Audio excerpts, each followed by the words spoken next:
Hello learners of all ages, my name is Mr. Montgomery. I teach 4th and 5th grade math, and today we're going to be talking about fraction addition, estimation, and reasonableness. Now, remember when we talked about benchmark fractions? Well, they're back again. So we have, is it the fraction closer to 0, half, or 1?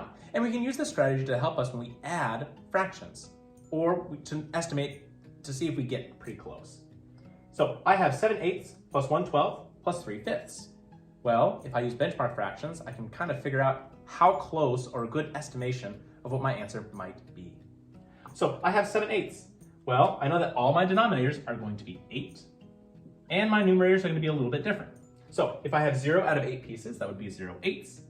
When it comes to a whole number, that would be 8 pieces out of 8 pieces, and half of 8 is 4.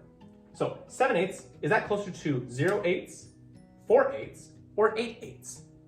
That would be closer to 8/8. This would be closer to a whole number. Now, moving on to 1/12. All my denominators are going to be 12. And if I have 0 out of 12 pieces, that would be 0/12. If I had a whole, that would be 12 out of 12. And if I had half of 12 is 6. Is 1/12 closer to 0/12, 6/12, or 12/12? It's closer to 0/12. So that would be closer to 0. Last but certainly not least, I have my 3/5. That means all my denominators are going to be 5s. 0 out of 5 pieces would be 0/5. Whole number would mean 5 out of 5, or 5/5. And half of 5, well, that would be kind of a decimal point. So it's anywhere between 2 and 3.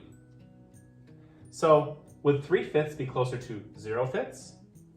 Around 2 or 3, or 5/5. I think it would be closer to anywhere between 2 and 3/5. So that would be closer to a half. So I can add 1 plus 0 plus a half to equal that my answer is going to be around 1 and a half. Now the exact answer of this problem is something that you're not going to have to do. But I wanted to show you that if you actually had the opportunity, or if the directions told you, again, if the directions told you to find the real answer, what I would have to do. Well, I'd have to find a common multiple between 8, 12, and 15. That took quite a while to find. So it's 120 for each of them. I'd have to take 8 times 15 to get 120, 12 times 10 to get 120, and 5 times 24 to get 120. Well, whatever I do to the denominators, I would also have to do to the numerators. 7 times 15 is 105, 1 times 10 is 10, and 3 times 24 is 72. If I add all those together, I would have 187 over 120. Use the divide and popcorn method to find that my answer is 1/67 over 120, which is about 1 and a half.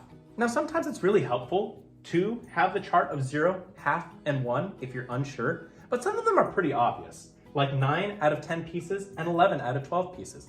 I know that each of those are closest to 1. So 1 plus 1 is 2. Now looking at this next one, I have a mixed number plus a regular fraction. So I'm going to kind of ignore the 1 for now. I'm going to be focusing on the 2/9. Trying to figure out if 2/9 is closer to 0, half, or 12. I know that 9 is going to be all my denominators. And I know that my numerator for 0 is going to be 0.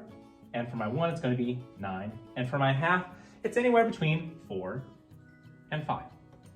All right, so 2/9. Well, it's actually closer to 0. So that 1 is going to stay by itself, 1.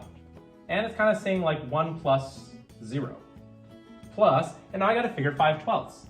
Well, I know that 6/12 is half, so I know that's closest to half. If I add all these together, 1 plus 1 that I have here, plus the 0 that I have here, plus the half that I have here, is 1 and a half.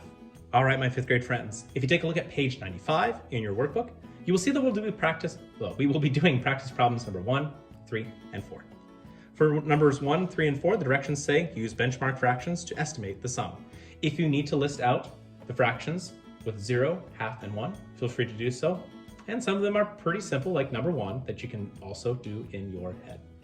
If you have any questions on fraction addition, estimation, and reasonableness, please let me know when you come to class tomorrow.